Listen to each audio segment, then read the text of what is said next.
के सियासी सिनेरियोज जो है वो 360 के एंगल से उनके डायनामिक्स चेंज हो रहे हैं, हर रोज़ चेंज हो रहे हैं। लेकिन सुप्रीम कोर्ट के इंतखाबात को लेके हतमी फैसले के बाद लाहौर हाई कोर्ट के फैसले को मुकम्मल तौर पर ख़त्म कर दिया गया है। लेकिन अब सूरत हाल ये है कि जो तमाम सियासी जमातें पाकिस्तान की छोटी हों या बड़ी सियासी जमातें जो कि कह रही थी कि इंतखाबात आगे पीछे हो जाएँ तो इट्स ओके, लेकिन अब वो इस फैसले का खैर मकदम कर रहे हैं। पाकिस्तान पीपल्स पार्टी की तरफ से भी एक प्रेस कॉन्फ्रेंस की गई और कहा गया कि हम काबिल सताइश समझते हैं इस फैसले को। लेकिन अब सिचुएशन करंट क्या है? अगर हम पाकिस्तान पीपल्स पार्टी समेत तमाम सियासी जमातों की बात करें तो सुप्रीम कोर्ट के इस फैसले के बाद तैयारियां शुरू कर दी गई हैं और सुप्रीम कोर्ट का ये इंस्ट्रक्शन जो कि इलेक्शन कमीशन को था कि 54 रोज के अंदर अंदर आपको इलेक्शन शेड्यूल जारी करना है, उसके लिए भी अब इलेक्शन कमीशन को पाबंद किया गया है। लेकिन हम बात कर लेते हैं सारी सूरत हाल पर। सेनेटर सहर कामरान साहिबा हमारे साथ मौजूद हैं, रहनुमा है पाकिस्तान पीपल्स पार्टी की। उनको आज के प्रोग्राम में खुशामदीद कहते हैं। अस्सलाम वालेकुम सहर साहिबा, गुड मॉर्निंग। वालेकुम सलाम। Thank you. पहले तो मैं दुरुस्तगी कर दूं, पीपल्स पार्टी वो एक वाहिद पार्टी है जो मुसलसल इलेक्शन की डिमांड कर रही थी और मैं समझती हूँ कि जो इलेक्शन का शेड्यूल अनाउंस हुआ है ये पीपल्स पार्टी की बहुत बड़ी कामयाबी है। हम तो मुसलसल इलेक्शन मोड में हैं। बिलावल भुट्टो जरदारी पीपल्स पार्टी के चेयरमैन मुसलसल डिमांड कर रहे थे कि इलेक्शन की तारीख का ऐलान किया जाए।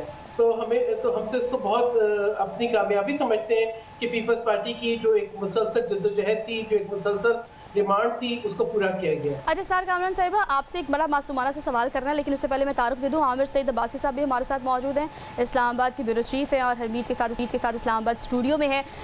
ठीक है, दोबारा से आपकी जानिब आती हूँ। सहर कामरान साहिबा, बड़ा सादा सा सवाल मेरा आपसे ये है कि अगर हम बात करें पाकिस्तान पीपल्स पार्टी की तो वो इंतखाबात में उतरते हैं पाकिस्तान पीपल्स पार्टी पार्लियामेंटेरियन की तरफ की, जिसके चेयरमैन है आसिफ अली जरदारी, और उन्होंने अक्सर औकात ये कहा है, आपने उनको कहते हुए सुना होगा कि इंतखाबात आगे हो जाए तो इसमें कोई हर्ज नहीं है।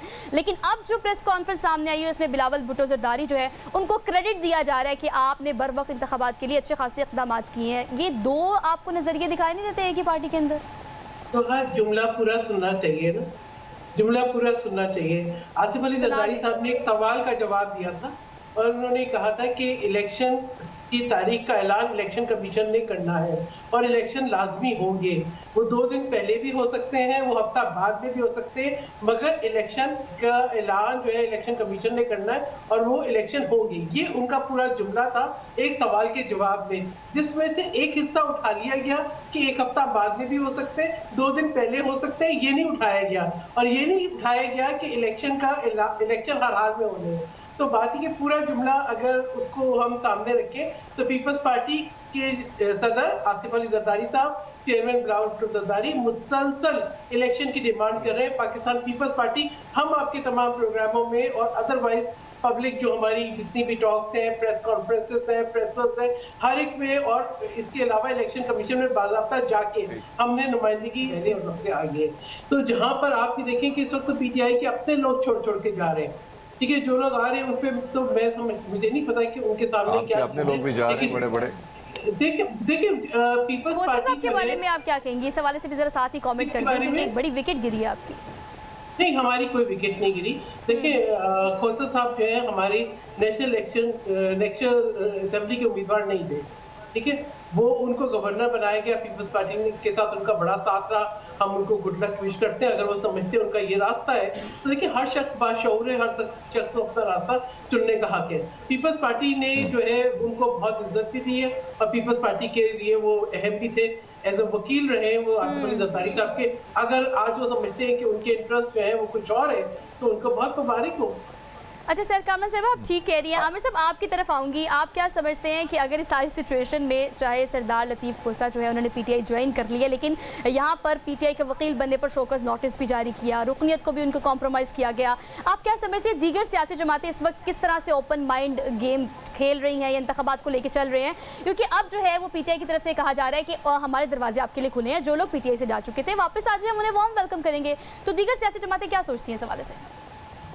देखिए, इस वक्त पाकिस्तान पीपल्स पार्टी में वो क्लैरिटी नहीं है जो इससे पहले हम देखते थे। 2008 के इंतखाबात हों, 2013 के हों या 2018 के हों, उस वक्त पीपल्स पार्टी बहुत क्लैरिटी के साथ एक मौक़िफ़ के साथ आती थी। इस वक्त बहरहाल 2 राय पाई जाती हैं। एक आसिफ अली जरदारी साहब जो बहुत ही ज़ीरक और बहुत ही सीनियर पॉलिटिशियन हैं, उनके जो सियासी उनकी अंडरस्टैंडिंग है उसके ऊपर तो कोई क्वेश्चन नहीं किया जा सकता और उनका एक अपना तरीक़ाकार है चलने का, वो कभी मुफाहमत मुजाहमत भी करते हैं, कभी कभी वो लड़ाई झगड़ा भी करते हैं और ईंट से ईंट बजाने की भी बात करते हैं, और कभी कभी वो मुफाहमत में इतने आगे चले जाते हैं कि दूसरे को यकीन नहीं आता कि जरदारी साहब ये हमारे साथ कैसे चल रहे हैं। लेकिन दूसरी तरफ बिलावल भुट्टो जरदारी के किरदार को भी नज़रअंदाज नहीं किया जा सकता। मैंने पर्सनली उनके साथ जब वो वज़ीर ख़ारजा थे हमने काम किया, उनके साथ हमने उनकी रिपोर्टिंग भी की। बिलावल भुट्टो बिल्कुल मुख्तलिफ तरीके से अब सोच रहे हैं। बिलावल भुट्टो, आपकी बात पे ना सार कामरान साहिबा बड़ी खूबसूरत सी मुस्कुराहट दे रही है। हरमीत, आप कुछ पूछना चाहते हैं उनसे, वो आपका इंतजार कर रही है, पूछे जरा। नहीं, मैं बिल्कुल सैर कामरान साहब जो आमिर अब्बासी साहब कह रहे हैं, फरमा रहे हैं, और बहुत सारी चीज़ें जो हमारे सामने आ रही है। अब आपको क्या लगता है, क्या नून लीग जो कहीं ना कहीं बिलावल भुट्टो का जो मौक़िफ़ था नवाज शरीफ साहब के लिए वो बड़ा अलग था, और वही महा लाडला का खिताब उन्होंने दिया, पहले लाडले का खिताब जो है सेलेक्टर का खिताब खान साहब को दिया था। अब आपको क्या लगता है कि ये जो धब्बा धोने की बात आई है, और जरदारी साहब कहते हैं कि ये नवाज शरीफ साहब नहीं है, वो खान साहब ही है, लेकिन यहाँ पे सबसे बड़ा मसला ये है कि 5.5 करोड़ वोटर जो कहीं ना कहीं उसको कायल करना बड़ा मुश्किल है। कैसे कायल कर पाएंगे उन नौजवानों को आप?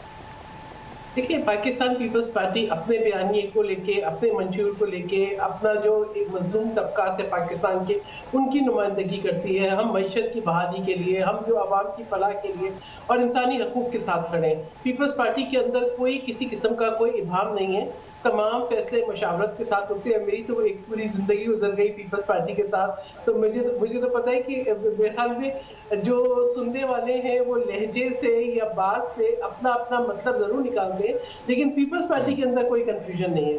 पीपल्स पार्टी के अंदर एब्सोल्यूट क्लैरिटी है, और चेयरमैन जो है बिलावल भुट्टो जरदारी बहुत ही एक, मैं समझती हूँ कि अगर आज आप नौजवान क़यादत को देखें, पाकिस्तान के 70% जो है वो नौजवान है।